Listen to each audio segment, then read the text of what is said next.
Fala galera, sejam bem-vindos ao Jus. Está começando o 15º episódio da Lei 6.404, que trata das sociedades por ações. Mas antes de começarmos, não se esqueça de deixar o seu like, se inscrever no canal, ativar o sininho para receber as notificações, compartilhar com seus melhores amigos e também se inscrever nas nossas outras plataformas como Spotify, YouTube, Amazon Music, Audible, Deezer, Apple Podcasts, Google Podcasts, Anchor by Spotify e outras plataformas. Vamos lá? Capítulo 13. Conselho Fiscal. Composição e funcionamento. Artigo 161.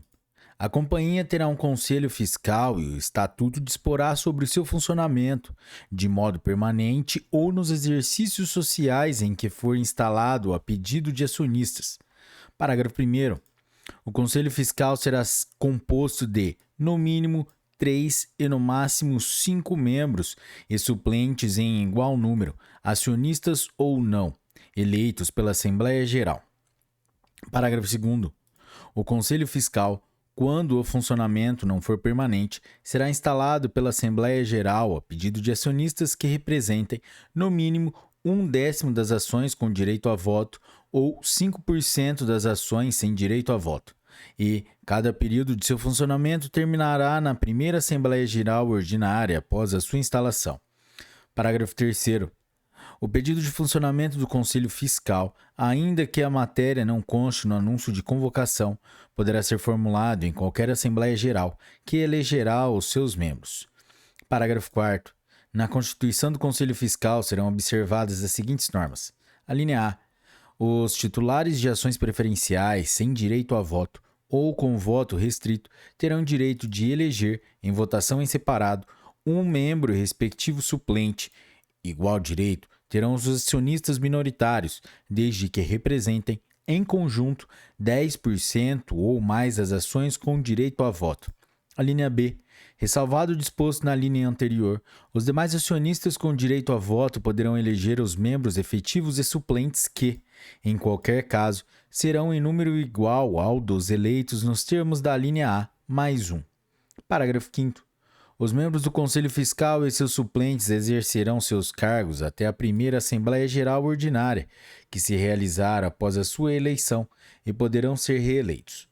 Parágrafo 6º. Os membros do Conselho Fiscal e seus suplentes exercerão seus cargos até a primeira Assembleia Geral Ordinária, que se realizar após a sua eleição, e poderão ser reeleitos. Parágrafo 7º. A função de membro do Conselho Fiscal é indelegável. Requisitos, impedimentos e remuneração. Artigo 162. Somente podem ser eleitos para o Conselho Fiscal pessoas naturais, residentes no país, diplomatas em curso de nível universitário ou que tenham exercido por prazo mínimo de 3 anos cargo de administrador de empresa ou de conselheiro fiscal. Parágrafo 1º. Nas localidades em que não houver pessoas habilitadas em número suficiente para o exercício da função, caberá ao juiz dispensar a companhia da satisfação dos requisitos estabelecidos neste artigo. Parágrafo 2º. Não podem ser eleitos para o Conselho Fiscal, além das pessoas enumeradas nos parágrafos do artigo 147, membros de órgãos de administração e empregados da companhia ou de sociedade controlada ou do mesmo grupo, e o cônjuge ou parente, até o 3º grau, de administrador da companhia. Parágrafo 3º. A remuneração dos membros do Conselho Fiscal, além do reembolso, obrigatório, das despesas de locomoção e estada necessários ao desempenho da função, será fixada pela Assembleia Geral que os eleger e não poderá ser inferior, para cada membro em exercício, a 10% da que, em média, for atribuída a cada diretor, não computados benefícios, verbas de representação e participação nos lucros. Competência. Artigo 163. Compete ao Conselho Fiscal, inciso 1, fiscalizar, por qualquer de seus membros, os atos dos administradores e verificar o cumprimento dos seus deveres legais e estatutários. Inciso 2. Opinar sobre o relatório anual da administração, fazendo constar do seu parecer as informações complementares que julgar necessárias ou úteis à deliberação da Assembleia Geral. Inciso 3. opinar sobre as propostas dos órgãos da administração a serem submetidas à Assembleia Geral relativas à modificação do capital social, emissão de debêntures ou bônus de subscrição, planos de investimento ou orçamentos de capital, distribuição de dividendos, transformação, incorporação, fusão ou cisão. Inciso 4.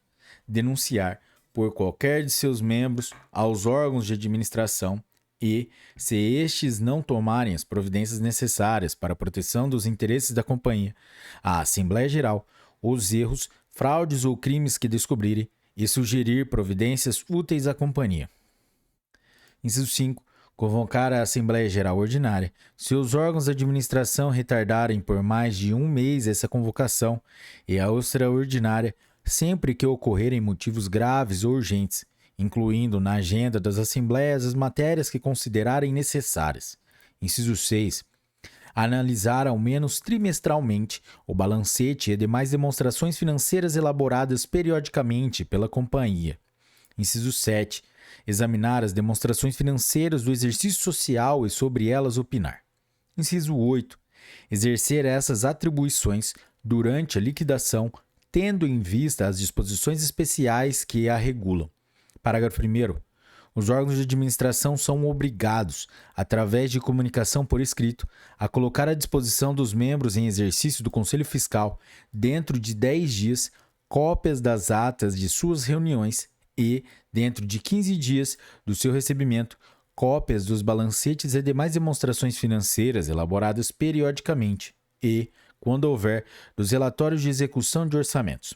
Parágrafo 2º.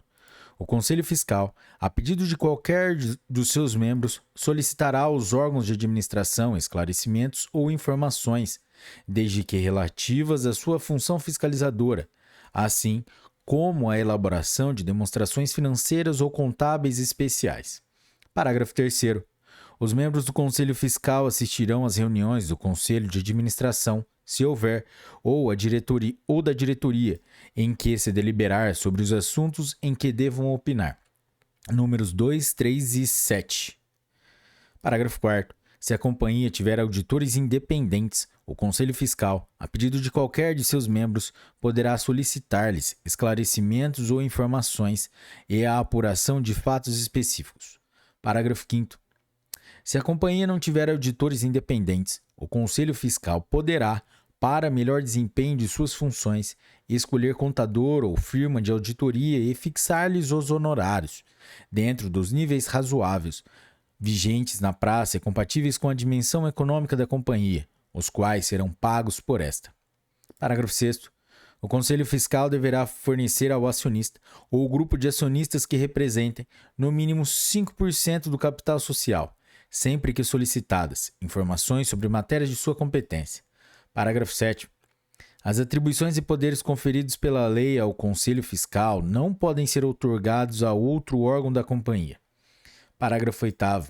O Conselho Fiscal poderá, para apurar fato cujo esclarecimento seja necessário ao desempenho de suas funções, formular, como justificativa, questões a serem respondidas por perito e solicitar à diretoria que indique, para esse fim, no prazo máximo de 30 dias, 3 peritos, que podem ser pessoas físicas ou jurídicas, de notório conhecimento na área em questão, entre os quais o Conselho Fiscal escolherá um, cujos honorários serão pagos pela companhia.